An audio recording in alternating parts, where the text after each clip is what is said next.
gets hard sometimes. We all have difficult days, we all have things that go wrong and unfortunate things that happen to us. But you've survived 100% of the worst days that you've experienced so far. So if you're feeling like life is impossible right now, just remember that you are a hero and you can get through this. Everything that's troubled you in the past, everything that you felt you couldn't do, everything that was a bump in the road or an absolute massive inconvenience, you dealt with. You got through it.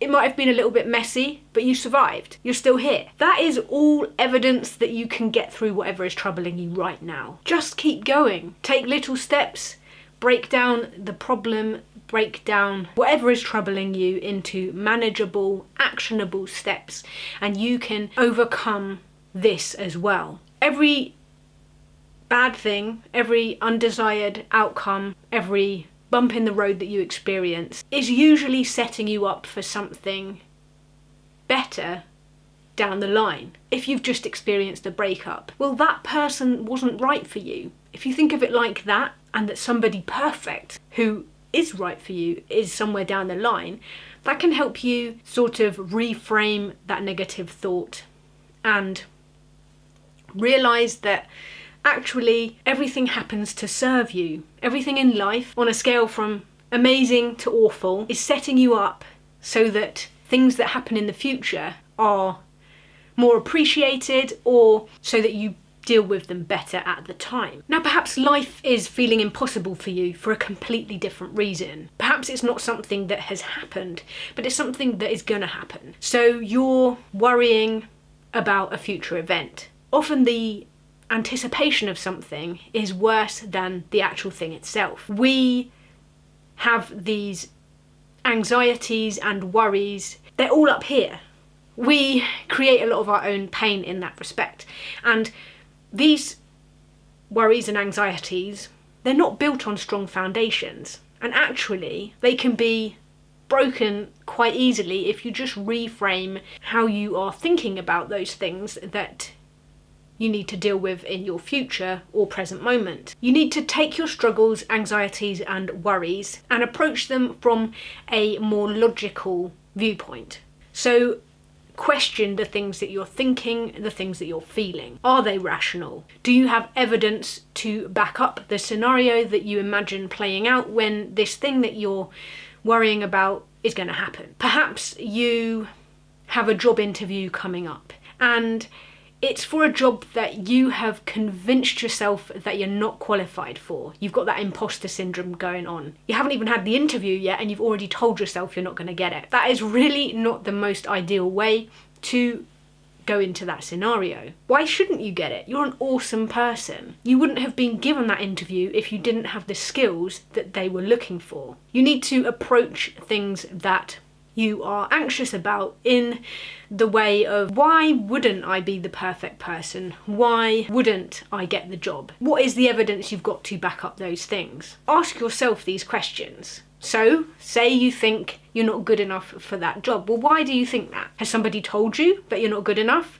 Have you had a past experience that has led you to believe that you're not good enough? Did you do something for someone and it didn't go well? Or are you just imagining this scenario that it's not going to go your way and it's all created in your mind? If you don't have physical evidence to base your viewpoint on, then don't worry about it. Go forward thinking, yeah, I've got this. I mean, the worst thing that's going to happen is that they say no, and if that happens, then you deal with it when it happens.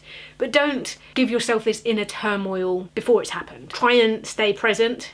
And don't let your mind rush forwards or rush backwards. It's really detrimental to take a past experience and let that influence the present moment or a future thing. Because what is the evidence to say that how something went previously is going to be how something goes now? This applies to relationships too. If you've dated people or been in relationships and people have behaved in certain ways, treated you in certain ways, try not to take that baggage into a new relationship. Try not to taint the possibility of a new romantic situation with the idea that they're going to do exactly what your past partner did. Because this is a completely new person. and they might just surprise you. Try and have a blank page with new experiences. Try and obviously you've learnt from those past experiences. You perhaps now can more clearly see the signs that in the moment you couldn't see back then. Now you have that intelligence, that knowledge of realizing the warning signs or the red flags earlier. That's setting you up for a better experience this time. But don't assume that what has happened in a different scenario is going to happen again. Approach it with completely fresh energy and just know that you're better equipped now for dealing with it if problems do arise. Your struggles, worries and anxieties can be solved. What would they look like if they actually went well? If whatever it is that is concerning you had a beautiful outcome? What would that look like? How would that feel? Focus on that.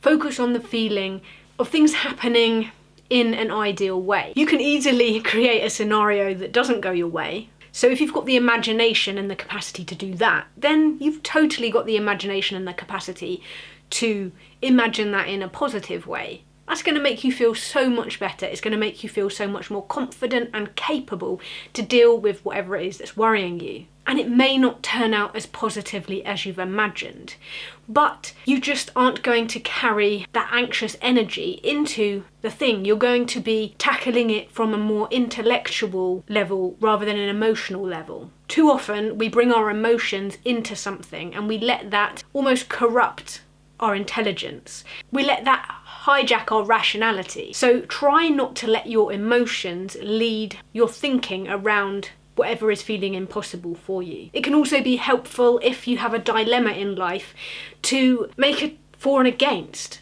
If you are not happy in your job, if it's driving you absolutely bananas and you feel like life is impossible, you don't have a healthy work-life balance, perhaps you're not able to provide enough income for your rent or your family, write down the pros and cons. You know, what would life look like if you were able to leave that job? And start to create a plan. How can you make that happen? Obviously, you still need to have an income. So what would you like to be doing for money? Is there some other skill that you have or a slightly different role at the same company? Could you speak to your employer and say, well, actually I really don't enjoy doing this aspect of my job, but I love this part. Could I do more of that and less of this? The worst that's going to happen is that they say no. In a lot of cases, employers want to retain their staff, and so a priority is to keep you happy. And actually, you may find that just by raising that conversation, you're pleasantly surprised by the outcome. Things are usually not as bad as they seem. Like I said, a lot of the problems and troubles that we experience in life, we cause ourselves. They're all up here. Try not to create problems that don't exist. Try and just focus on the facts. Focus on what's happening and question the thoughts that you have and see if there is evidence to back them up. And if there isn't, well, don't worry about it. If it's not going to matter in a few years' time, then it really isn't worth wasting your energy on. You have survived 100% of your worst days so far. You're still here, you're still surviving. So remember that you have got through struggles and you have got through problems, and you are an awesome individual that can tackle anything that comes at you. Don't let life beat you down, just keep going.